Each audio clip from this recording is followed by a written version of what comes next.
Welcome back into Snow the Goalie, the only Flyers podcast, the people's podcast, the players' podcast, the only podcast that matters in the heart and minds of Philadelphia Flyers fans of the Delaware Valley. I'm Russ Joy. You can find me on Twitter if you want, or even if you don't want to, I'm still there, at Joy on Broad, joined as always by the illustrious, the effervescent, the oracle of knowledge.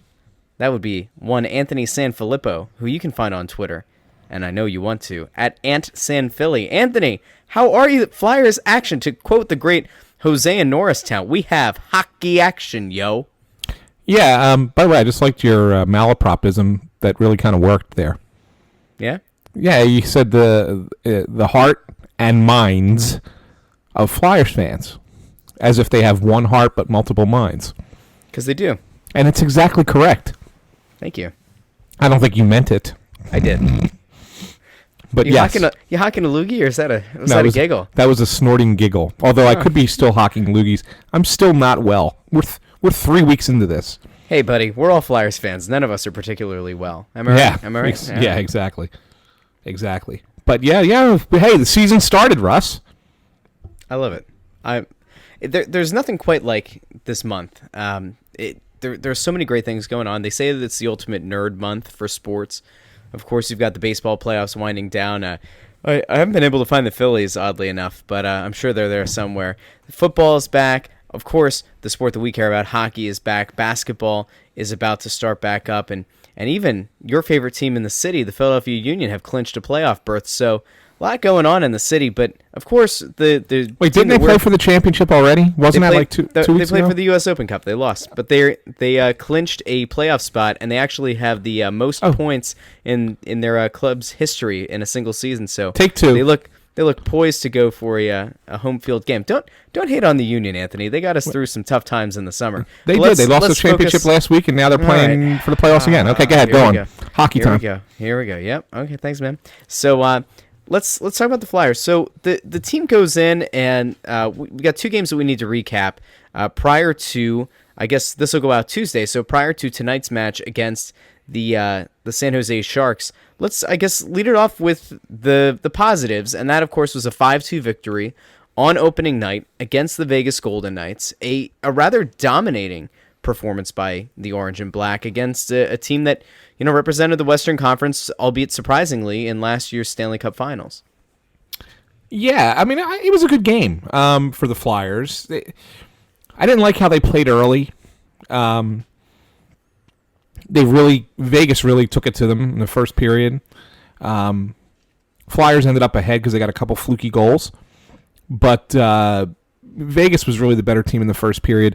Flyers were better from that point forward.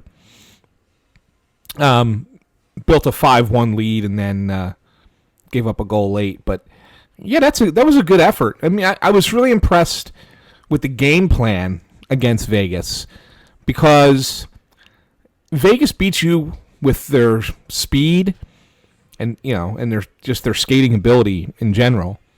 And the Flyers really did a nice job.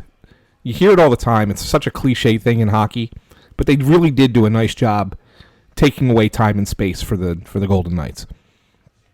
Those guys really couldn't get moving because the Flyers really bottled them up. And that was a smart approach to take against the Knights.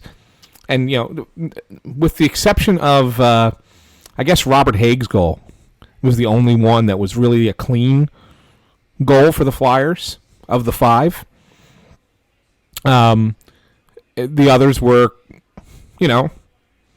goals that you get when you create your own luck or when you work hard. And I mean, Wayne Simmons had 2 goals that were, right on the doorstep. They went a grand total of about 12 inches.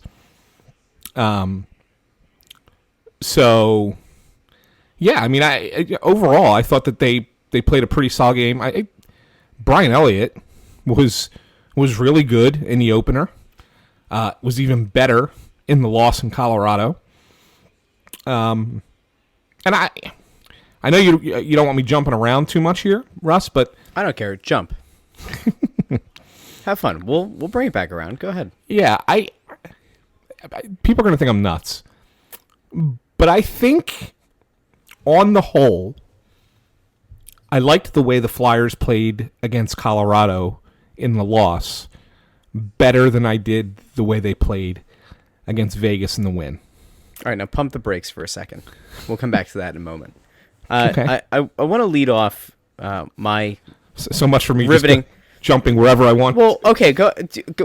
No, go ahead. Okay. No, you're fine. So I just want to lead off the I was right segment of the show with something that I brought up over the offseason, and that, of course, was here we go. Me saying that, if the team doesn't get rid of Wayne Simmons, wouldn't it be a thing if Wayne Simmons ends up coming back and being close to healthy and ends up becoming the Wayne train that we have all grown to know and love him as?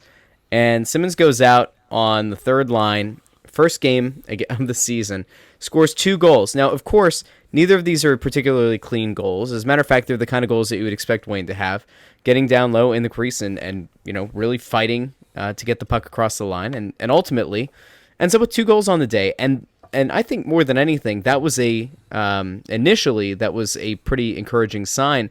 Then also finding out that he was going to be on one of the power play units, I think you and I had kind of pondered the possibility that, what happens if conceptually on a power play you manage to have JVR and Wayne Simmons? And I think at some point in the offseason I had said, wouldn't it be interesting if they put Simmons and JVR on a line with like a Nolan Patrick or something like that, just for the sake of having 2 big bodies and 2 guys who can redirect pucks and screen the goalie? Wouldn't that be cool? And wow, how about that, Anthony? They both started together on the third line, and Wayne Simmons had 2 goals. So you mean to tell me you and Dave Hackstall think alike? Well, I'm saying that, Dave, of course, listens to the podcast, as do many people in the Flyers organization, because, after all, there is a sheer lack of Flyers content out there. As we are we are the People's Podcast, the Players Podcast, the Personnel Podcast. We'll take that. There's another moniker for us. But no, seriously, Wayne Simmons, him coming back and looking, I would say, honestly, healthier than he did at any point last season, and looking more like the guy that we've grown accustomed to seeing, I think was a real positive. And, never mind the fact that, we got the word, what was it today, that JVR is going to be out for an extended period of time. And you would kind of assume that Wayne Simmons is going to kind of slide into what the JVR role was going to be, which is similar to what we've expected of him the last few years. So if Wayne is going to play well, maybe that helps to bridge this gap, and the JVR loss isn't going to be felt quite as heavily as it would have been, with an injured Wayne. So you're really going all in on this, right? I am. I'm glad that you're going all in after one performance. Yeah, Wayne Simmons was good in the first game. You don't score 2 goals and really not play well. The first goal was there. Do I dare say gritty goals? Oh, stop it! The first goal was pretty fortunate. Turnover. Haig takes a shot, hits a body in front, is about to go across the goal line. Defenseman makes a lunging save to keep it out. It hits off the far crossbar, and Simmons just comes in and goes, "Oh, okay, here, tap." Yeah, okay. Yeah, he went to the net. Go to the net. That's what you're supposed to do. He's always going to go to the net. There's no being negative on this podcast, Anthony. And then the second goal is better. It's a power play goal. A place that, by the way, I think the last time we had talked about it, you said that you did not foresee Wayne Simmons on the power play, and there he is. I'm getting there. There he is, my friend. I'm getting there. So then he gets a pretty typical Wayne Simmons type goal. And, he's playing on the first power play. And the reason that he is because, to be honest with you, JVR was pretty terrible in camp. I mean, really not good in training camp and in preseason. So much so that he, when we were down there, we were talking about him playing on that line with Patrick and Voracek, and that's where they had him for the first 2 weeks of camp. And it wasn't until the last couple games that they took JVR off that line and put Oscar Lindblom up there and dropped JVR to the third line with Vorobiev and Simmons. And not only did JVR lose his spot on the second line, he lost his spot on the top power play because he was playing top power play as well. And I think it makes it easier when a guy's not playing well to take him off the first power play when you can replace him with a Wayne Simmons.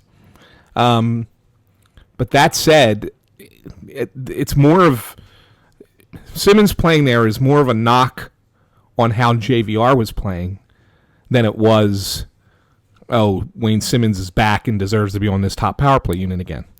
So, kudos to him. But I'm not ready to just sit there and say, oh, he's back to being his old self. He's going to score 30 goals. He's going to be a beast on the power play again. No worries. Wayne Simmons is okay. He might score 40. Oh, jeez, Russ. Do I dare say 50? Oh, I hope he scores 30 goals again. It would be nice. He's a really good player, and I like him, and I want to see him do well. But I'm also going to pump the brakes a little bit on sitting there saying that he's back after just having one decent game.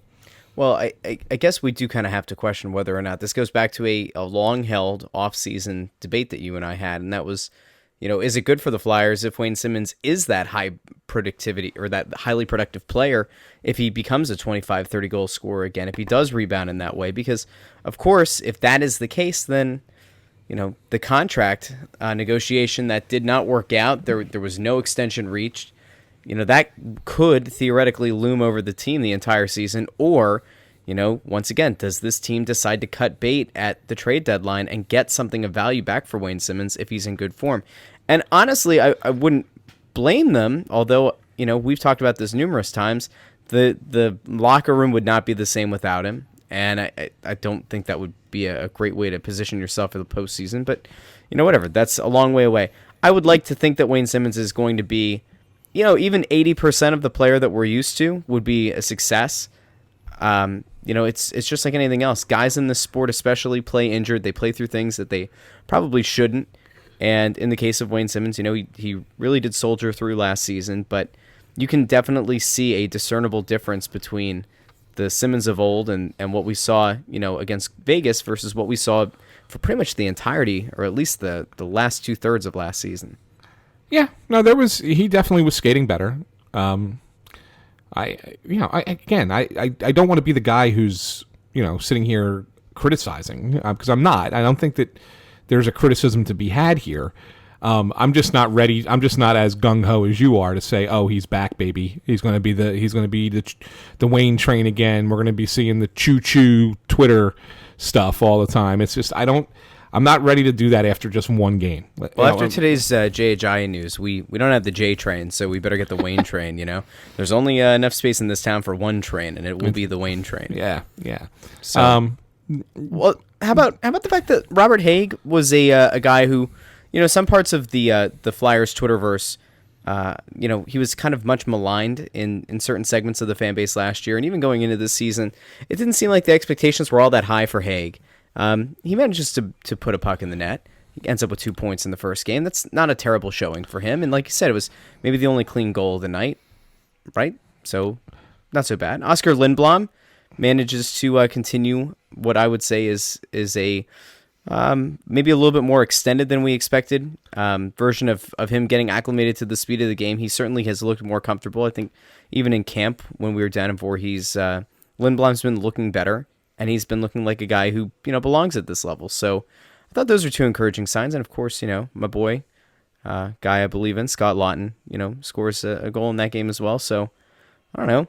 I was pretty positive. I understand, and we'll get into, I guess, now, why you thought the Flyers played a better brand of hockey in their second game in that, 5-2 loss to Colorado. But there were some encouraging things to take away, especially, you stay up until 10 to get ready for the game and don't go to bed until close to 1. It's nice to see the Flyers reward you for your time and effort in that first game of the season. Yeah, the first game was not a bad performance. I'm not going to sit here and tell you that it was a bad performance. It's just that I think that the Flyers, in order to win that game, really just needed to focus on taking a lot away from Vegas. And, they had the good fortune of getting 4 ugly goals. And that's good. And that, that's a good thing. Just the game against Colorado, I mean, the final score is 5-2, but keep in mind it's a 1-goal game with 4 minutes to go before the Avalanche get the power play goal to go up by 2, and then they add an empty netter to win by 3, and so it makes it look worse than it really was. Before the Flyers experience an avalanche of goals. Funny. But you also got to remember too that there was the hotly debated goal by Colorado that gave them the 1-goal lead to begin with. Goalie interference. Should it have been goalie interference on Gabriel Landeskog or not? We can talk about it. I mean, that to me is a tough call. Look, if I'm the king of the world and I get to make all the rules in all the sports, that's a goal. Okay, that's not goalie interference. But by the book, by the way the rule is written, and it is written vaguely, to be fair, but by the way it's written today, that's goalie interference. I mean, if you're going to go by the book, then that goal should have been disallowed. So that said, I thought the Flyers in that game, instead of focusing on taking away time and space from the Avalanche, they skated with them, and which was an encouraging thing to see, because the Flyers aren't the fastest team in the NHL. They have some speed, but not. They don't have great team speed. They're just kind of fair to middling in that department. But they skated with Colorado. Did it a man short for most of the game with JVR out, and also did it in the thin air of Denver. So I was really impressed with the flow of the game. Were there turnovers? Were there mistakes? Yes. Do they need to cut them out because most of them were happening in their own end or in their half of the neutral zone and coming right back at Brian Elliott and he had to save their bacon? Yeah, sure. But on the whole, I'd rather the Flyers play that kind of game, make some mistakes, and hope the goalie bails them out, than a more passive game. I just think that they play better, even though the outcomes were not right. To back my theory, but in the first two games, I'd much rather see the Flyers play the way they did against Colorado than the way they played against Vegas. I think maybe one of the things that stood out the most, and it shouldn't have, it's a personnel change that really shouldn't affect the game at all, but you have to kind of wonder if it did, was taking Radko Gudas out of the lineup and putting Chris Folin in. And Folin's a guy who really doesn't, one, belong on the NHL roster, and two, if he does, he's your seventh defenseman. He's up in the press box with us or something. But I don't necessarily want to beat the drum of Radko Gudas being this incredible player. He's got his flaws. We've all seen them over the course of his career in the orange and black. But Gudas isn't a guy that I thought should have been pulled. And Folin's not a guy who inspires confidence, nor is he a guy that has some kind of high upside. He is what he is, and what that is a below average defenseman. And so he was individually responsible for, if I remember correctly, 3 goals, 2 pretty much directly, 1 indirectly. He just had a very poor debut as a Flyer, and if it's the last time we see him for a while, that would be A-okay with me. I still can't really conceptualize what the thought process was in Dave Hackstall's game plan of why he pulled Gudas for Folin, and it certainly did not pan out or work out for this team. Yeah, it didn't make any sense to me. I mean, Gudas didn't have a great game against Vegas, but he didn't necessarily have a poor game either. I thought he was fine. So to make that change doesn't make sense. Now, he did the same thing last season, if you recall, with Brandon Manning and Travis Sanheim. I forget if it was Manning played the opener and then Sanheim played the second game, or if it was vice versa. I don't remember the order that it was, but he did the same thing. And I don't know if it's just like an extended competition kind of thing or what, but Christian Folin didn't do anything to make me think he should have made the team in camp or in preseason. I thought he was awful in the preseason. I really did. So much so that I thought that they might be better off carrying a guy like TJ Brennan or Mark Friedman as your 7th defenseman than they would have been Christian Folin. Yeah, I mean, there was that thought process too. I know it was hopeful for fans, and really, it wouldn't have been in his best, in his best interest. But even the idea of keeping Phil Myers up just to travel with the team, and now obviously, I think him getting minutes in the AHL is vastly more important than him being seventh defenseman. We saw what happened last year with Travis Sanheim and him getting so acquainted with the box that he missed out on some probably crucial development, crucial minutes in a pro career, but. Yeah, Folin just doesn't make any sense. It's not even like there's... I'm trying to think what the best comparison here is. It's not like he's a guy who had, at one time in his career, been this lights-out defenseman who like caught a couple bad injuries in consecutive years, and you took a flyer on a guy in the hopes that he was going to return to great form. He's never really been that guy. So the idea of inserting him into this lineup, especially after, again, you went on the road in Game 1, you had a rather dominating performance over the Western Conference champions, to go tinker with the lineup for no real reason and see the results that it yielded, I would certainly hope that Hackstall is going to go back to his pairings that he used in Game 1. Yeah, I mean, I think that's how they were at practice today. So I don't anticipate that changing for the home opener against the Sharks. I did notice the lines at practice. Jordan Wheel, our buddy, boy, replacing JVR as the third line left wing. And that kind of befuddled me a little bit. He's going on the third line, you say. He's going to be a top 9 forward, you say. He couldn't have, I don't know, perhaps been on the fourth line instead of, in the press box. We couldn't have, maybe put Jordan Wheels somewhere on a fourth line and actually had a quasi-skilled, quasi-skatable fourth line? No. Why would we ever do that? So, here's the thing. Jordan Wheels better at center than he is as a wing. I don't understand this need to play Yuri Laterra as your fourth line center. I really don't. Now, I guess he's a good locker room presence, Anthony. Okay, fine. So I guess he's got to be in the lineup now that JVR's hurt.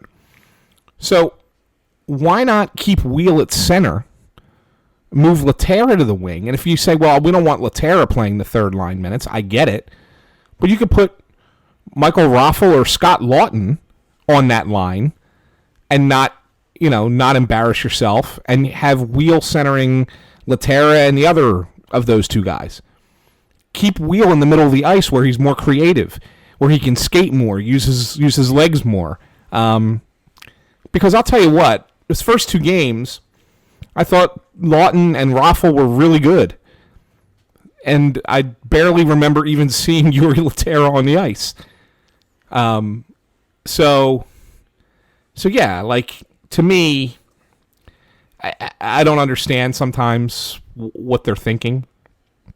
And the coach's affinity for Yuri Laterra is something that I think long after Dave Hackstall is gone and we're looking back at this pivotal juncture in Flyers history, I think that's going to be the one that's going to stand out. Like every coach gets obsessed with at least one player that nobody can really rationalize why the guy's, one, on the roster, two, playing big minutes. And for a long time, it was Andrew McDonald. And at this point, I've kind of resigned myself to the fact that, like, Andrew McDonald's not a bad defenseman. He's definitely an NHL caliber defenseman. He's on a bad contract. It's not his fault that he accepted a deal that was worth more than he and his play dictated. Fine.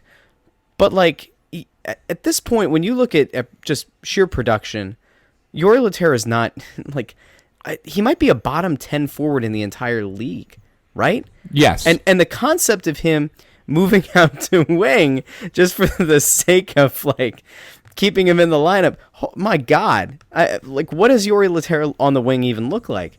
Do we just send him down in the crease and hope that, he thinks that he's JVR? Do we, like, give him JVR's helmet? Do we give him JVR's visor and just say, go out there and play like James? Like, I don't know, but I can't imagine Yuri Laterra really, keeping up with the play at the wing. So I don't know. None of it makes sense, but this coach's, seeming platonic love for Yuri is complex and, I don't know, something I just can't wrap my mind around. So, well, here's where it's a contradiction in terms, right? So you have, we just talked about Christian Folin on defense, and Folan is here on a 1-year deal, $800,000, which is a little bit more than the veteran minimum. But the Flyers would rather have a guy like that as their number 7 defenseman than Brandon Manning, who signed a 2-year, $4.5 million deal with the Chicago Blackhawks, which kind of blows me away that he's worth that much money. But regardless, I mean, there was obviously a market for a 5'6" defenseman at 2.25 or whatever it is exactly that Manning's getting each year. And the Flyers would rather save, that $1.2 million and just go with a lesser quality player on as their number 7 defenseman. Okay, if that's the case, why are you not willing to, play a lower salaried player in place of the $4.7 million you're paying Yuri Laterra? That's the one. It doesn't equate. They'd rather save money on one position and play with a lesser quality player. But in another position where they're paying him big bucks, they're keeping him in the lineup for no apparent reason. He could still be that locker room presence that they like and not be in the lineup. So I don't know. It just doesn't make sense to me. I think that it's the real weakness in the top 12. It's the real weakness there. There's other weaknesses in different capacities, but I at least understand the roles that all other 11 forwards have. I just don't see Yuri Laterra's. I don't get it. I know he's on the PK this year, but I don't know. I think there are other players that can do what he does, and you could have waived him and sent that salary down to the Phantoms. I think there's some guys on this team that we could amputate a leg on, and they would still get up and down the ice a little bit faster. But what do I know? So all right. Let's kind of take a couple guys that you've been impressed by in the early going. I would have to say Vorobyev's got to be one of them, right? Well, he's certainly acquitted himself quite well to this level. He's been okay. I mean, I'm not going to sit here and tell you that he's blown me away. I mean, he got destroyed in the faceoff circle. I think he won 16% of his draws against Vegas. I mean, that was terrible. So, I mean, but that comes with time. It comes with experience. I'm not going to sit here and say, oh my God, he shouldn't be playing third line center because he's going to get killed by the top line centers all the time in the faceoff circle. He scored a goal, but it was a gift. I mean, that Colorado running each other over, right? And then the puck's just sitting there, and he puts it into an open net. I thought that the third line was okay. I didn't like the way JVR played against Vegas. He didn't really get an opportunity to play much against Colorado before getting hurt,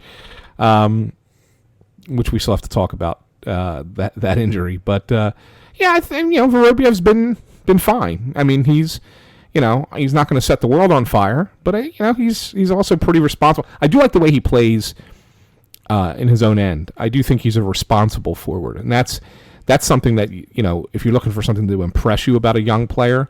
When young players play smart defensively as forwards, that impresses me. That's why I've always liked Couturier, because he did that from the time he came into the league at 18.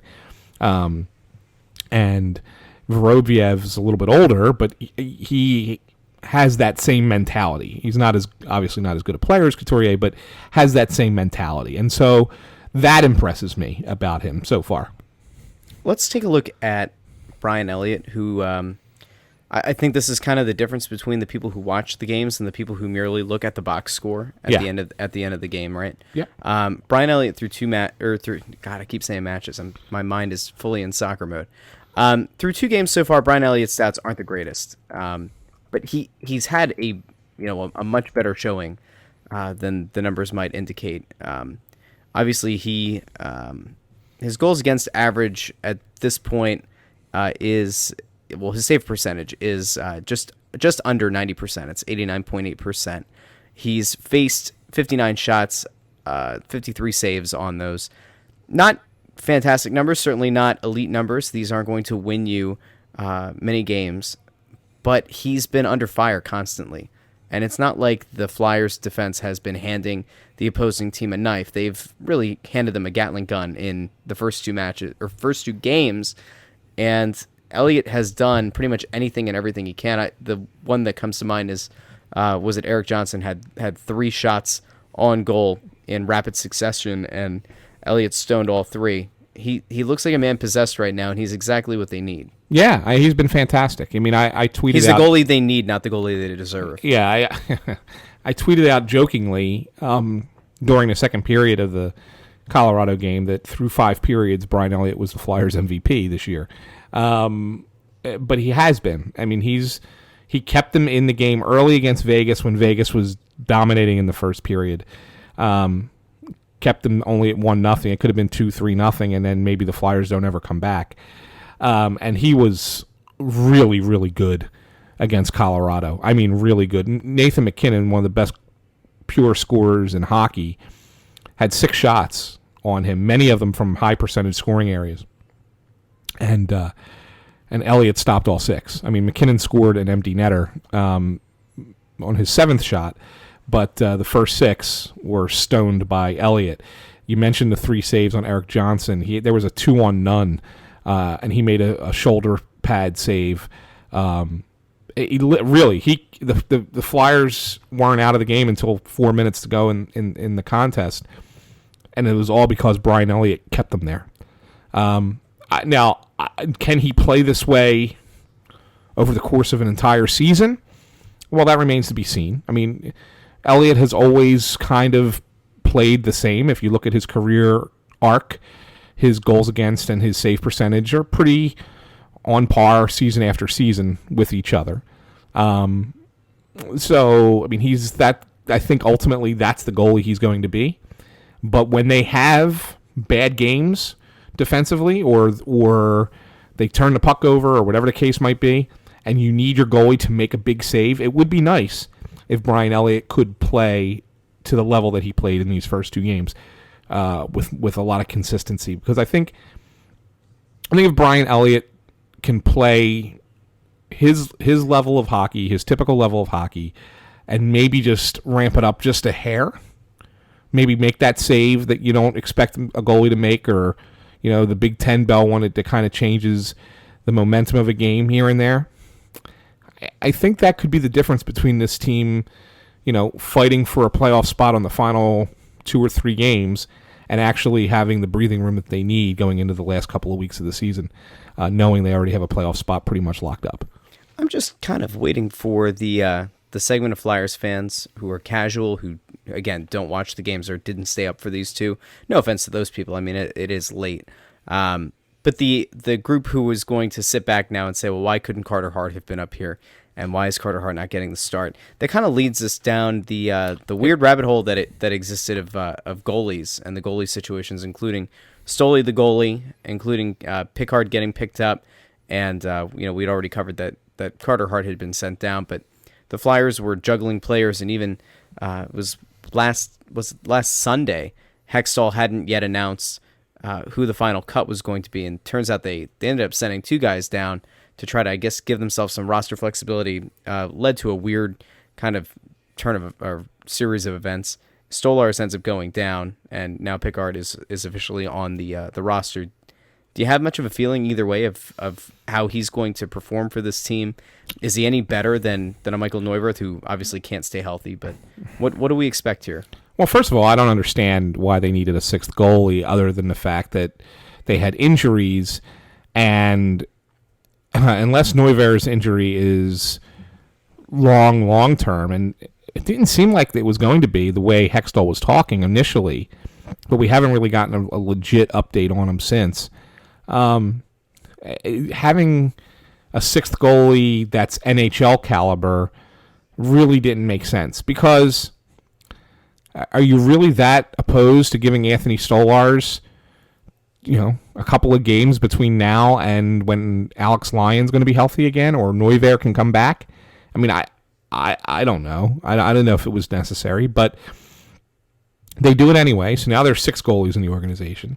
And Calvin Pickard was a guy that they had interest in last year, as a matter of fact. It was a guy that was on their radar when they ultimately traded for Peter Mrazek from Detroit.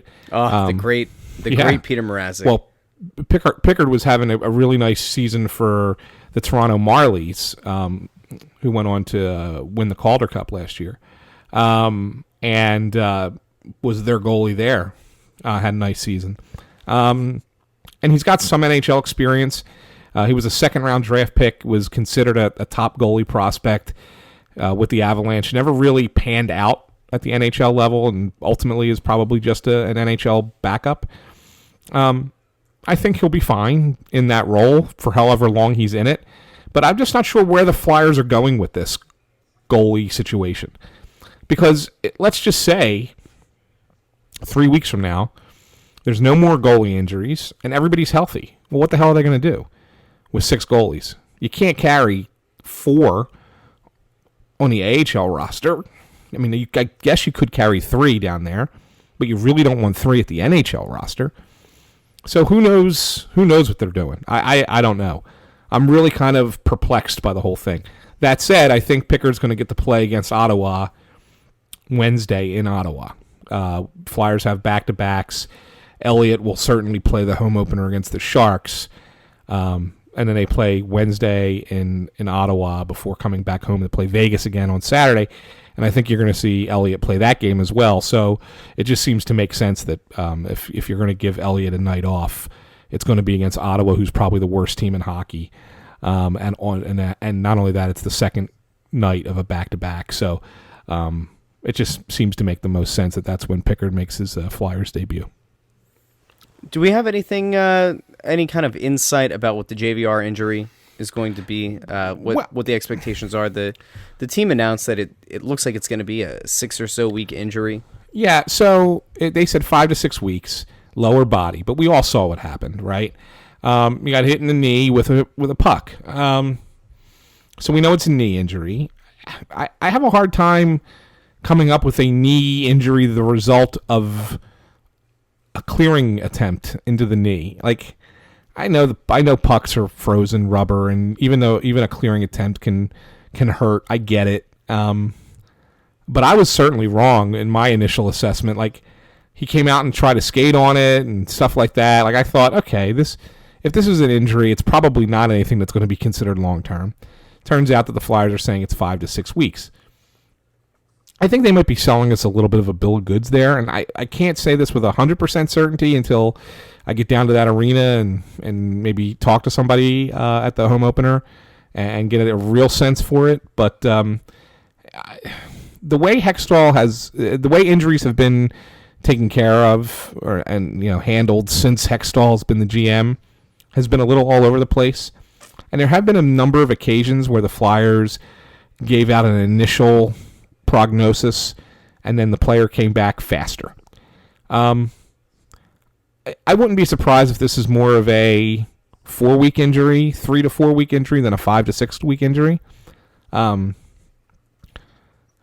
didn't hear anything about surgery, right?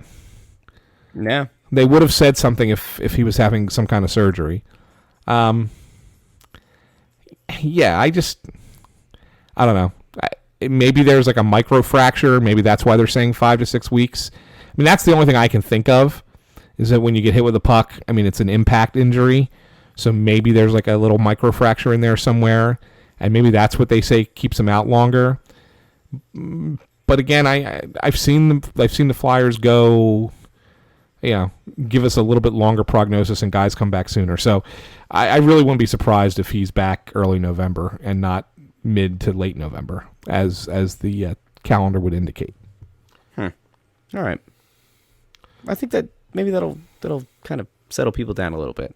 Yeah, it seemed like I think it's just kind of the eternal pessimist in the Philadelphia sports fan mentality that you see JVR go down, and now all of a sudden everybody expects him to be out like 3 times as long. Got to remember that the Flyers doctors are not the Sixers doctors. So if they say that somebody hit their knee, it doesn't mean that their knee has actually exploded and they need a knee replacement. So, I don't know. Be patient, right? Yeah, I mean, there's a lot of thought that this is he'll miss about a quarter of the season with this, right? With 18, 20 games, and that's rough. Like, that's not what you paid the guy for. Right? No, but I don't think it's going to be that long. I think he'll miss somewhere in the 13 to 15 game stretch is what I look at. So. All right. Before we move on to our final segment, there's one guy that I'm a little bit concerned with so far, and it's only been 2 games, so I don't want to be overreactionary. But a guy that I'm certainly expecting to take the next step or to take a pretty big leap in his second season, and that's Nolan Patrick. And to this point, we haven't really seen a whole lot from him. I think the top line has, to some extent, struggled, but I really did think that when you see Lindblom and Voracek on Patrick's line, especially maybe a little bit more with Voracek, being part of that, I kind of figured that we would have seen more from this line to start the season, and at least production-wise, it's not there. They were overshadowed, at least in the first game, by the third line. And, this team is going to need scoring from, more than just its third line. And, of course, there's going to be, some focus on that top line again. And the question of, do they blow it up at some point if 10 games into the season we're not getting that same kind of Claude Giroux on the wing productivity that we saw last season? I don't know. I'm not. I would say like my concern's at a 2, but I'm hoping that the second line is able to turn this around. Well, yeah, I mean, you're not wrong. I mean, if you had to sit there and say what line has been the weakest line for the Flyers through 2 games, it's easily the Patrick Lindblom Voracek line. At 5-on-5, I think they've been awful. Voracek's been pretty good on the power play. I think he's looked good there. But other than that, they really seem to be dominated on the ice. They're chasing the play a lot. They're not creating. And I hate to say this, but to me, and I know that they like the way Patrick and Lindblom play together, I don't think of Lindblom as a top 6 forward. I think of him as a third-line winger, and I'd rather have seen another player there. Even if JVR didn't look good in camp, I would have rather you stuck with that and had JVR there, but now he's gone for at least a month. So you don't really have many options at this point other than to keep that line together. Yeah, they're going to need to turn it around a little bit. I just don't know where and how. Like, they're not a good line for matchups. So when you're on the road, teams are going to try to exploit that line a little bit because it's not a great defensive line. I mean, Lindblom's pretty responsible, but Patrick is not a good defensive player, and Voracek's a really bad defensive forward. So you also got to keep in mind what defensemen are on the ice with them. I'd like to, if you're at home, I'd like to think Hackstall will try to get a lot of Provorov and Gostisbehere out with that line to really maybe help the breakout and get them moving, get them skating, get them going up ice with speed. Because if they're out there with either of the second 2 pairs, I really think that you're hindering them and you're hurting the team's chances of creating offense. And that's really that's what they're there for. They're there to create offense. And if they're not creating it, then you're really not getting what you need from Voracek and Patrick.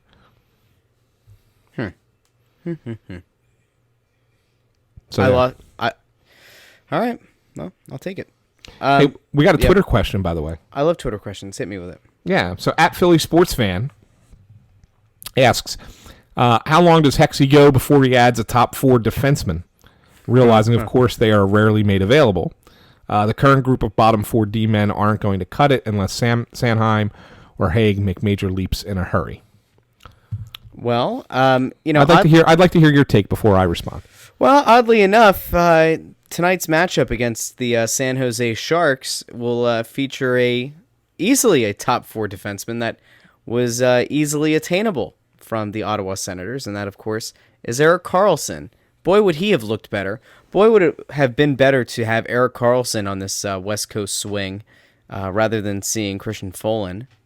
Yeah, I think the fact that we might have to spend the first however many games of the season debating the merits of starting Folin over Gudas or vice versa tells you pretty much all you need to know about the defensive core at this point. I think if you're a Flyers fan and you're really hoping to see any kind of a legitimate defense and a defense that meets the modern game, maybe you hope that there's an injury to a couple of these older vets, and I don't know, hope that a Phil Myers comes up. I don't know. I certainly don't see Hextall right now panicking and making a move for a top 4 defenseman. I would guess that if we're 20 games into the season and Elliott's standing on his head and they know in their heart of hearts that he's doing all he can do with the personnel that they've provided him with, maybe that's when they do it. But I still would honestly expect Hextall to go after a bottom pair defenseman before I'd expect him to go after a top 2, top 3 defenseman. My take is that this was a tragic flaw this season by Hextall. Missing out on adding a veteran defenseman in free agency.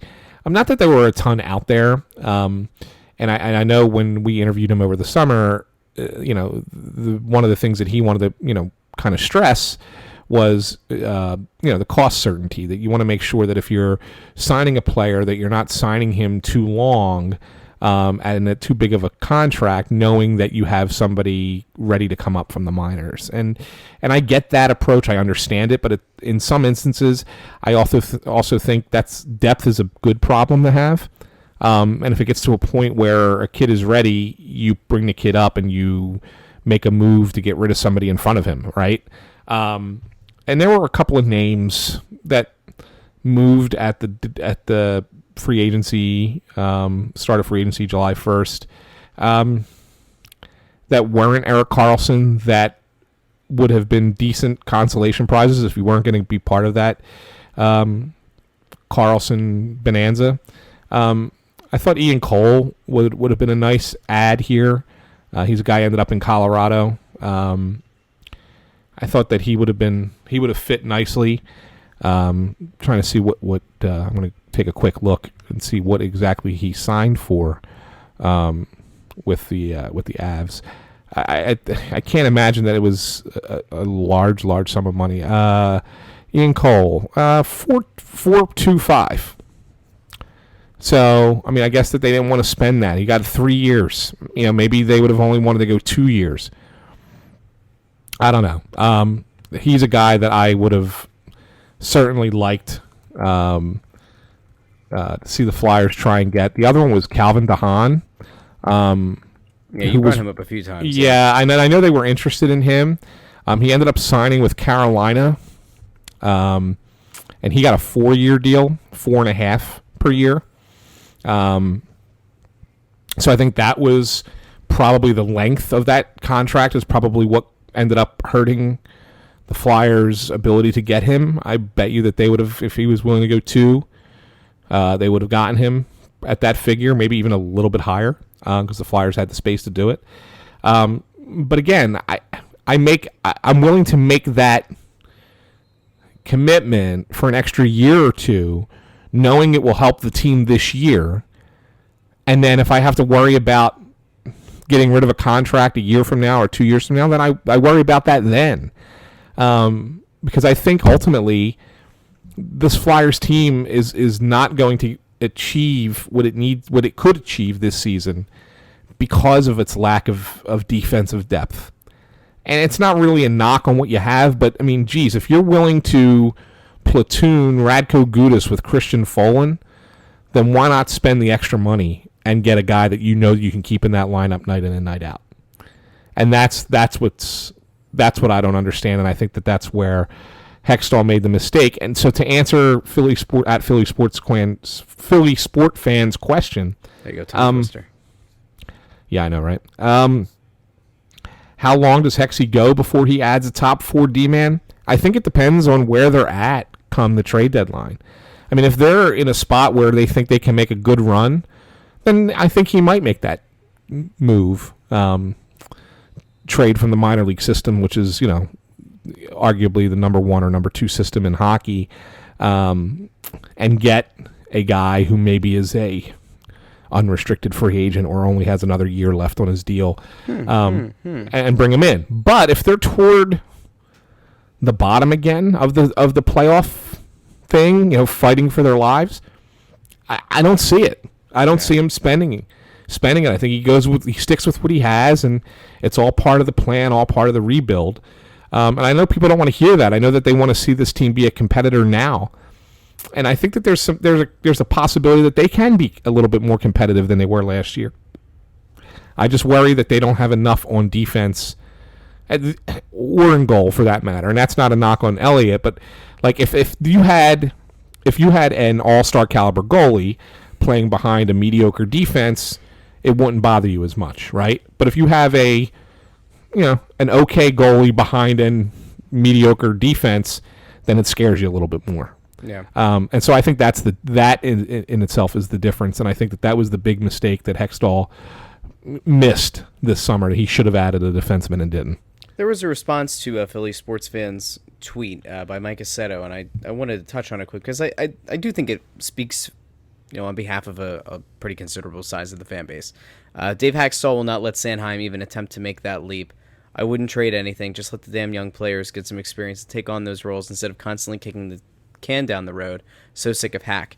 I get that. Like I definitely get the idea or the feeling that Hextall is afraid to play these young defensemen and give them the call. But you have to remember that so much of what this roster is, of course Hextall has some input into it, but you can only play the guys that you're given. And for better or worse, he wasn't given the option of having Phil Myers as a guy who could be in play as one of these bottom pair defensemen. Steve Appelman just in the last 20 seconds dropped this one in. What can the Flyers do about their defense? Did they break up the Ghost Provy pairing that's been great in order to help out the other lines that are struggling, or do they just write it out and hope it gets better? Elliott is under siege and needs it to change. See, that to me I think is the bigger one. I definitely see a scenario where Ghost and Provy get broken up. Are they an elite shutdown defensive pair? Yeah. Are they fantastic? Yeah, but most teams in the league specifically don't take their top two defensemen and put them together on the top pair for this kind of reason. Not every defensive core has the ability to go 6 deep and to roll out 3 competent defensive pairings. So it's the same kind of idea, I would say, as what happens if this top line doesn't produce with Giroux on the wing. Maybe they do swap Patrick and Couturier for a few games to see how it goes, but we've talked for a long time now about the idea that maybe at some point the team goes back to Giroux at center because they need to shake it up.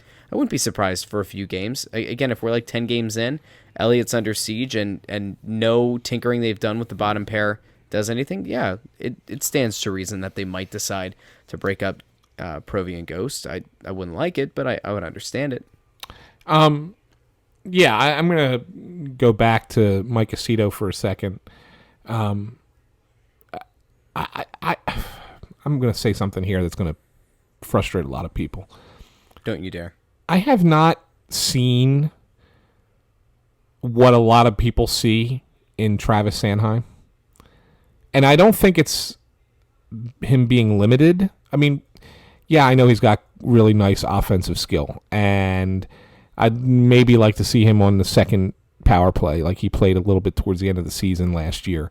But aside from that, like in 5-on-5, he really seems to lose his footing a lot. He really seems to not be so positionally sound. I thought he could have done a really much better job of clearing Landeskog out of the crease on that go-ahead goal that was the controversial goalie interference goal, but he really didn't do much other than just get there. He got there, and then what happened? He really didn't do anything there. And so I'm not ready to give up on Travis Sanheim yet. I mean, he's only in his second season, and it's the very beginning of his second season. He's also done the podcast before, so we have to love him forever. Love him forever. He gets at least 18 months without us hating him. He was our first guest on the podcast. Show the man some respect, Anthony. That said, he's a young man. He's trying to find his way in this league, in this crazy thing that we call life, and it's okay. And I'm just not seeing like that next level in him. And that's not to say that he's not an NHL caliber defenseman, because he certainly is. But I don't see that next level where he becomes everything we thought he was going to become. I mean, 'cause there was a belief that he was going to be, a top 2 defenseman, and he was going to be the offensive-minded guy. He was going to be more of what Gostisbehere is on a top pair. And he's just not.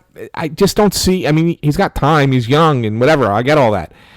But you watch the game enough, you can see things in players and say, yeah, there's flashes of that. Oh, yeah, I can see that. I just think fans are in love with the fact that he was a first-round pick. It was a highly touted prospect, and so now they just want to see him. And I'm just not thrilled with where he's at. So that answers, I think, the first thing with that Mike Aceto was addressing. And the second thing about splitting up Provorov and Gostisbehere, if you recall, at the beginning of last year, they were split up. You had McDonald with Provorov, and you had Gostisbehere with Haig.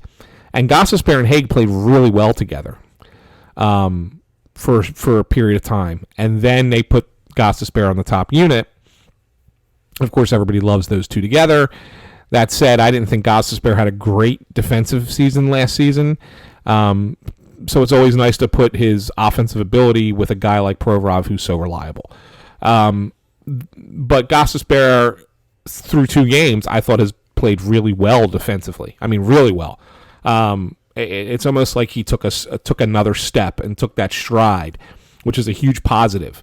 So maybe, with that said, and again, it's only 2 games, so I don't want to jump to conclusions there either, but maybe if he has taken that next step to being that much better of a defensive defenseman while he's still a really good offensive defenseman, then maybe, yeah, if things, start to get dire, you can split them up and make it a little bit better defensively through your defensive pairs, through your lineup. But you're advocating for Provorov and Sanheim together on the top pairing? Wow, gutsy, Anthony. Yes. Provorov and Sanheim. I would not be opposed to that. Ghost and who? Ghost and Haig and McDonald and Gudis. Wow, interesting. I don't know if I like that last pairing, but okay. I'll go with it, Anthony. You're a brash fella. I'll tell you, I don't hate the idea of playing Sanheim with Provorov because Provorov will cover for his mistakes. Bingo. And also allow Sanheim to flourish in that offensive defenseman mindset. Yeah, where I don't necessarily think that any other defenseman on this team can cover the mistakes that Sanheim makes. I think Provorov is the one that has the best chance of it. And yeah, it would give him an opportunity to jump into play a little bit more, take a few more chances, and take advantage of that offensive skill set that he has. That doesn't mean he's going to suddenly fix what ails him. It just hides it better, if that makes sense. Mm-hmm. So it's not necessarily a promotion for Sanheim as much as it is let's balance the defense a little bit better to try and help the team win. Okay. Before we go, we have a few iTunes reviews, and of course we have another edition of Who's That Goalie? Or not Who's That Goalie? Oh my God, Who's That Flyer? Oh, it's late. All right, let's take a look. Am I getting a goalie? We have 3. Oh, that was a question. Hold on. There was a don't die, Anthony. Don't die. That's a lot of paperwork for me. Uh-oh. He's muted himself. Okay. So there was a Twitter question that came in here about goalies. Speaking of messing up about goalies, and it was Barry Schaefer who said, "Who do you think gets waived when Neuwirth is healthy? Him or Pickard? Do you think they possibly carry all 3 in some capacity, anticipating Neuwirth injury, and just try to get a handful of good starts out of him? Lyon might be back by the end of this month as well. I don't think this team wants Neuwirth back. I think if they can, they would like to trade him or just get him out of the organization altogether. I think the patience has run out with him not being able to stay healthy. I do think that the Lyon part of this is interesting. I believe if the Flyers want to get rid of Pickard, they would effectively offer him back to Toronto free of charge, and then Toronto could stash him away in the minors, back down with the Marlies. So, yeah, I mean the Flyers have to keep him on the roster for, I think is it 10 days or 10 games? I forget what it's 10 something. 10 or something. I think it's 10. I think it's 10 games as a matter of fact. And if then they at that point can give him back to Toronto. That very well could be what they're doing. In all honesty, it could well be. But I think that you're right that they've had enough of the Michael Neuwirth saga. And I would not be surprised if they try to do something with Neuver. If not, and if there's no interest, I wouldn't be surprised if they waive Neuver. Whoa.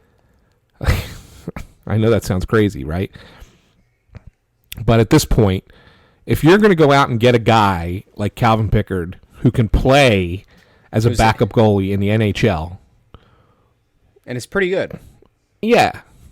Why do that if you have another guy coming back from injury and you want to keep him and you want to keep Neuver on the team? Like, so it's one or the other. It's either they want to, they'll give Pickard back to Toronto and they just basically rented a guy short term until the injury was, Neuver was recovered, or they've completely had enough of Neuver and they're gonna part ways with him. Okay. Really quick, we have some iTunes reviews. We have 3 that I'd like to get to. First one is by R2RS88. I don't know if that's right, to Ricky Sanchez. Is that maybe that has something to do with it? I don't know. Let's see. Did they ever leave one for? My God, this person leaves a lot of reviews, and not all of them are 5 stars.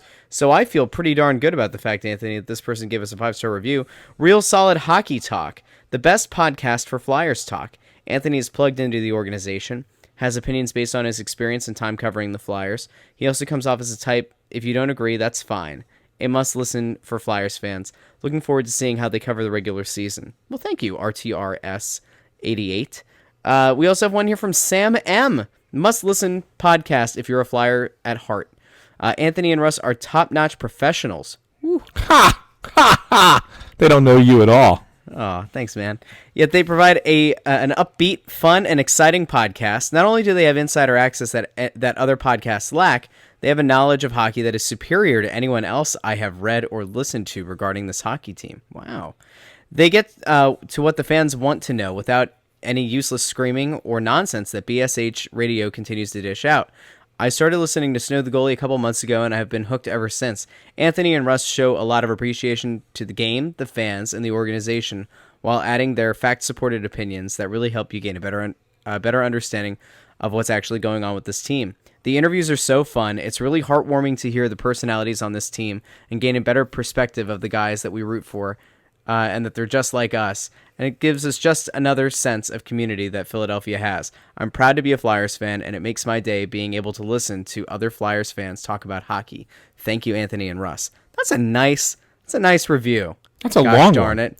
It's a long one, and it was nice. And the fact that heartwarming was used in it, I find almost as delightful as the day that Snazzy Shoes left a review and made you giggle incessantly for 10 minutes. And the last one here is by Kev11225. Great podcast, 5 stars. I love this Flyers podcast. Great content, best Flyers podcast by far, ! Wow. Thank you. Thank you, Kev11225. Anthony, my battery is about to die, so this is going to have to be a very quick version of Who's That Flyer. Let's cue the music that doesn't exist. Da-na-na. Okay. This Flyer was a Philadelphia Flyer. He played for one other team only for 1 season, but he played for the Flyers for, I believe, this was 8 seasons. In 1990-91, he was second on the team with 69 points, behind only the great Rick Tocchet. Anthony, who's that Flyer? So played for the Flyers for 8 years. 8 of 9 seasons, huh? Yes. No, I'm wrong. Russ. 9 years. 9 years, and 9 out of 10 were with the Flyers. Gotcha. Okay. And you said second on the team in points? Yep, in 1990-91, behind only Rick Tocchet. Wow. They were a bad team then, too. They were. The coach was, for those wondering, was Paul Holmgren, assistant coach Ken Hitchcock. He was from Sweden. Oh, well, then you just gave me the answer. I now know who it is. I knew you were going to have a hard time with this. Yeah, Pelle Eklund. Pelle Eklund is correct. Congratulations, Anthony. You did a thing. You did the thing. You did it all. Yeah, so, I don't really have a Pelle Eklund story because I never covered Pelle Eklund. He was gone by the time I started covering the team. Okay. But I will tell you this. In the 80s, Pelle Eklund was the center on a line with Murray Craven and Ilkka Sinisalo. And so Sinisalo was Finnish, Eklund was Swedish, and so Murray Craven was just good Canadian kid. And didn't he needed a nickname. But so because he was playing with a couple of Europeans, they started calling him Pekka. Pekka Craven. Okay. So it was a mix of the two names, Pele and Ilka. So they called him Pekka. That's nice.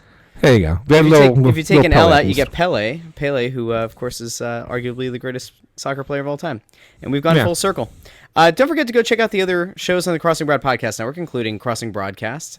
I recorded an episode this evening with Kevin and Bob, so that was fun.